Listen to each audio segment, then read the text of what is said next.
Good afternoon.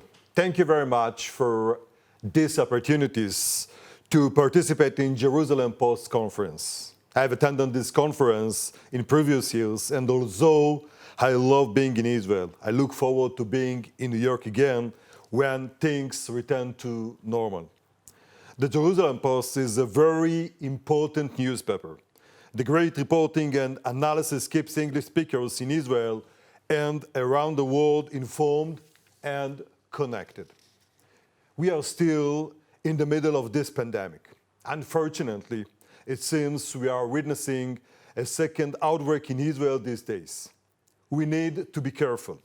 We can't talk about success yet because there is still a danger.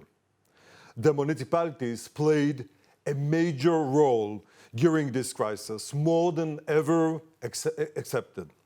A lot of what was done in Israel was decided on a national level by the Prime Minister and a relevant minister. But the Federation of Local Authorities is the infrastructure and the backbone of the country when it comes to implementation. We provide services to the 9 million citizens through the 257 municipalities. During the crisis, we went from implementation to thought leadership and actually drove some of the decisions regarding getting back to normal, especially in education.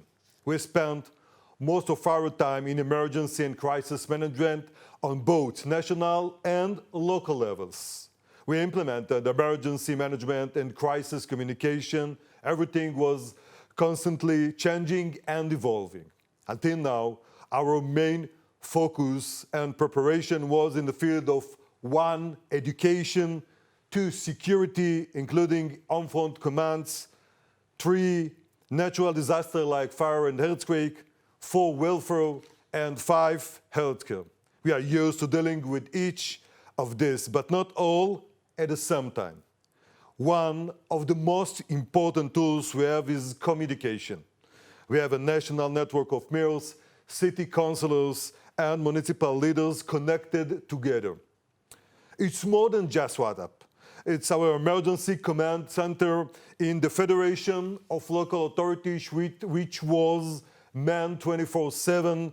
It's our dedicated municipal emergency crisis application, MECA. We also acted as the connectors between government, the Prime Minister, Minister of Health, Education, Welfare, and the municipalities through the mayors. These are the areas where our operational tools were deployed. 1, education, implementing a plan for remote education and keeping school running online while we were working out many technical issues. There are more than 2 million students in Israel. Schools and teachers had a pivot, just like startups, and adjust their classroom, their material, and the very way they teach. 2 is logistics support, including the distribution of food, medicine, medical equipment, and basic needs. 3, healthcare. We were on the front lines, treating and preventing the spread of coronavirus. Our most important tool was the National Municipal Index. We could measure where the virus was spreading by cities, neighborhood, street, and zip code.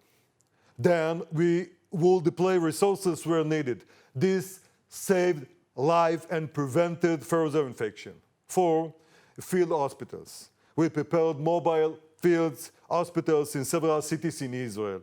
Fortunately, we did not have to use them. 5, public information. We explained to the public and to the media in real time what the government decisions means from an implementation point of view. We had to translate those decisions into practical application. 6, Israeli Arab community. We had a big impact here. First, organizing test centers for them, then providing an Arabic hotline for residents to call because a lot of information was not in Arabic, and especially with regards to Ramadan. The National Lottery, Lotto, is part of our organization. We committed 200 million shekels toward coronavirus recovery. 200 million shekels. Food, equipment, medicine, summer schools, and hospitals.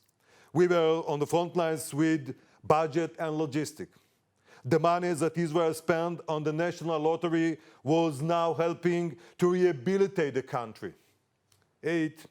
Psychological and emotional support. Do not underestimate how important this was, and it was implemented on a local, even personal level. The coronavirus hit the world at the same time, but in Israel it came at our most important and exciting time of year. The holidays of Purim, Passover, Holocaust Remembrance Day, Memorial Day, and Independence Day.